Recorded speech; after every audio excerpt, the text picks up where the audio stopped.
চলে এসেছি। চলে আসার পর ভাবলাম একটু দাঁড়াই। আর এই যে কুট্টু সামনে গাড়িতে ঘুমোচ্ছে, আর গাড়িটা একটু টি ব্রেক চাইছিল, তাই দাঁড়ানো আমি আর রুদ্র। এখানে এত সুন্দর হাওয়া যে আমরা ভাবলাম একটু দাঁড়িয়ে যাই এখানটাই। আর ওয়েদারটা না কি বলবো, খুব একটা রোদও না, খুব একটা মেঘলাও না, মাঝামাঝি একটা ওয়েদার, আর খুব সুন্দর হাওয়া দিচ্ছে। মোট কথা এই। আর বাইরের পরিবেশটা দেখো, আশেপাশটা কি সুন্দর লাগছে।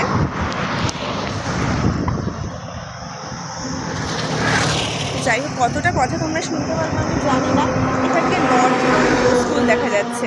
যাই হোক, ওখানকার ওই লোকেশনেই আছি আপাতত। গন্তব্য সামনেই, বেশি দূর না।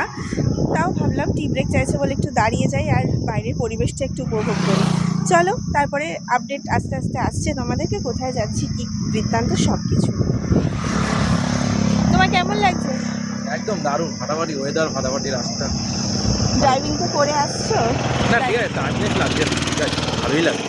ওর মুখ থেকে টায়ার্ডনেস পাবে না। যাই হোক, চলো গিয়ে একবারে তারপর তোমাদের সাথে শেয়ার করছি কোথায় থাকছি, কী বৃত্তান্ত। অবশ্যই আজকে আমরা স্টে করব, তো সবটাই তোমাদের সাথে শেয়ার করব।